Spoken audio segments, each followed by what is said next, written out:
Trust is critical to the pursuit of rich, healthy lives. And we all do it almost constantly. We trust the food we eat, the cars we drive, and the close relationships that we've developed. But no matter how carefully stewarded, trust will always be broken. No mere human can sustain our hope. Listen to verse 3 of Psalm 146. Put not your trust in princes, in a son of man in whom there is no help. By his poetic parallelism, the author isn't making two distinct points, but one. Don't trust in people, neither princes nor ordinary folk.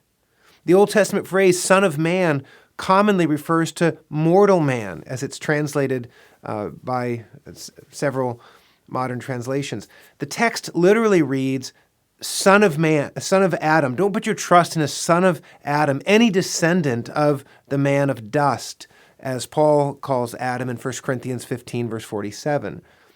People of dust, boasting strength and power and wisdom, constantly are coaxing misplaced trust.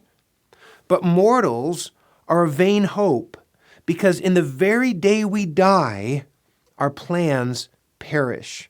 Listen to verse 4. When his breath departs, he returns to the earth.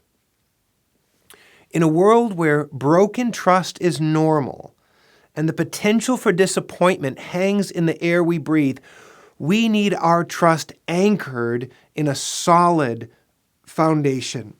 Listen to verse 5. Blessed is he whose help is in the God of Jacob, whose hope is in the Lord his God. The Lord honors promises even to a supplanter, a deceiver like Jacob. He's the God of even Jacob. God alone can bear our hope because he is the creator and provider, the loving, faithful, just, and compassionate God as he's described in verses 6 through 9. He alone will reign forever, verse 10. And so as people who know at least something of oppression, hunger, imprisonment, blindness, depression, displacement, and loss, God alone is worthy of our hope. And so, he's worthy of our worship. The psalm ends the way it begins. Praise the Lord, verse 1 and verse 10. Praise is, in fact, a response to security. We love and worship best what we can most safely trust. And so we should loosen our grip on inferior helpers and learn to praise the eternal God from the depths of our soul and with the strength of our whole being. Like all other people, the writer's present life will not last forever. He worships, he says, while I have my being, verse 2. But for believers, death is a happy transition of our being. According to Paul in 1 Corinthians 15, believing men of dust will one day bear the image of the man of heaven. On that day, mixed hope will give way to pure praise. Here's Psalm 146. Praise the Lord. Praise the Lord, O my soul.